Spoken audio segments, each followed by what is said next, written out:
Hey pups, RB here. Today I'm doing a top 10 Pokemon Creepypasta list. Now before we begin, a few things I want to clear up. 1. For anyone new to Creepypasta, a Creepypasta is an internet campfire story to scare the dickens out of ya. And for any kids who watch this channel, Creepypastas aren't real and they're only meant to scare you for fun. Parental guidance for some of these stories advised.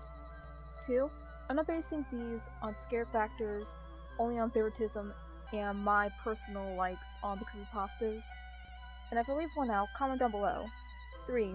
Remember, this is my own personal list of favorite Pokemon creepypastas. And as always, comment down below and tell me what your favorite PokePasta is. Now that we got that out of the way, let's begin! Oh, one more thing. This countdown may include spoilers, so I recommend you check them out before watching this video. Don't worry, I'll still be here when you get back. Links to the pastas will be provided in the description. At number 10, we have Pokemon Dead Channel. One of the first PokePastas I read, Pokemon Dead Channel is about an abandoned Pikachu named BRVR, and is out for revenge on the player who replaced him for a new friend.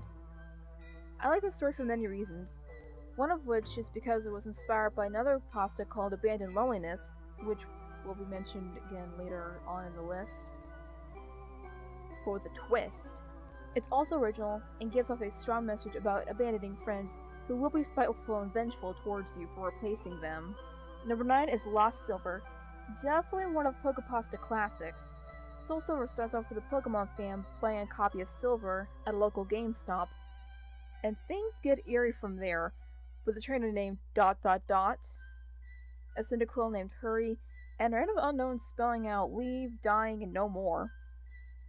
When the player fights red or blue, depending on how you see it. There's a battle between a depressed-looking Pikachu that can apparently use Perish Song and Destiny Bond, and a one-armed shiny Celebi. There's also a fan game of this. I'll link it in the description below if you're brave enough to play it. Number 8 is Strangled Red. You gotta love the classics, don't ya? What started out as a strange hack ends up being a sad nightmare. Two brothers and rivals, Steven and Mike, started like any other Pokemon hack, but at the end, Mike asks to borrow Steven's Charizard Mickey, and fast forwards to a year after Mickey's passing, and everyone's saying things such as, sorry for your loss, and asking, anything we can do, are you okay, etc. And it gets more eerie and sad from there, trust me.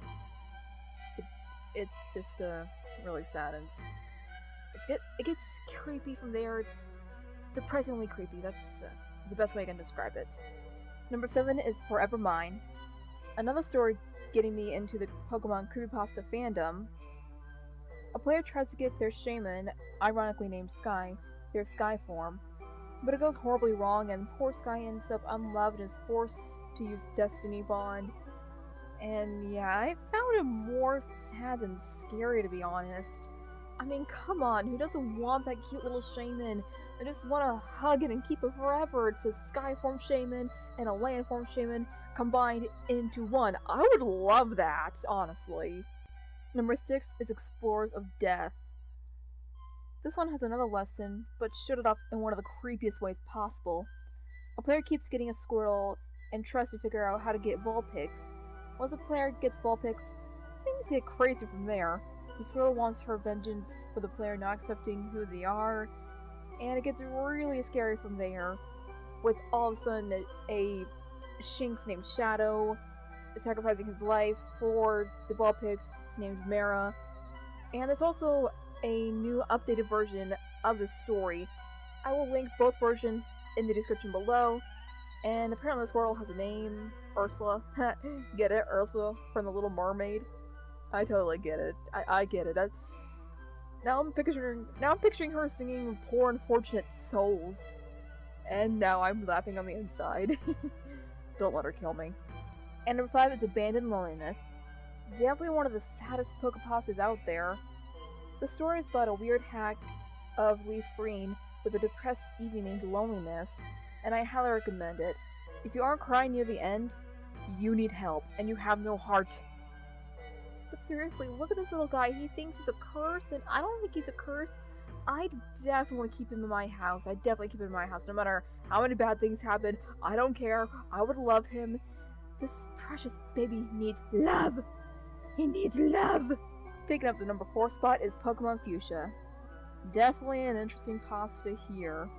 A bootleg Pokemon game that a player purchased at a game store that has a cool storyline and it all takes place in Fuchsia City. Only later in the story to find out that the game never worked, and the narrator is quite possibly a schizophrenic. And Mr. Creepypasta himself, the king of creepypastas, did a reading of this. A link will be provided in the description if you want to check that out, and give Mr. Creepypasta the love he deserves and needs, because he is awesome. Number 3 is Cubone Revenge. The narrator in this story purchases a new Pokemon Red version, and it starts to get strange after they put all of the cheat codes in. And the events happening involve 2 things. Cubone's baby King's Con theory, and Cubone's dead mom. That's all that needs to be said. I'm not going to put any spoilers in it, because it does have a bittersweet ending. Yeah, that's basically all I can say. I like it. Number 2 is I Won't Leave You. A seemingly fan sequel to Abandoned Loneliness, a Sylveon named Tyrant adopts loneliness, and bad things start happening, and it all goes downhill in a bittersweet ending.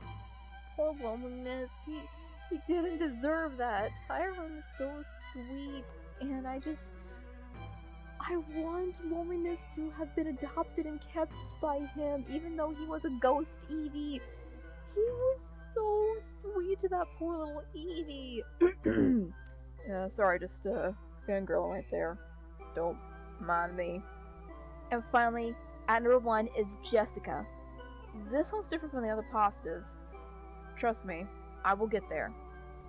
Jessica starts out as a Pikachu in Special Pikachu Edition, but then evolves into a Raichu after it was traded in a game with Pokemon Crystal or Gold, Silver. I can't remember, it's been a while since I've read the pasta. But of course, it's still live by the narrator, and later in the story, the narrator's blind rage after having a bad day ends up breaking the game. And as the story progresses, there's a happy ending, which is a rarity in all Pokemon Creepypastas and all Creepypastas in general. And that is the main reason why it's number 1 on this list. Well, pups, that's all for this list. Comment down below and tell me what your favorite Pokemon Creepypastas are. And don't forget to like and sub for more, and to mega punch the bell for notifications. Stay awesome, stay strong, and stay beautiful, puppies! I'm unbeatable. Walking down this endless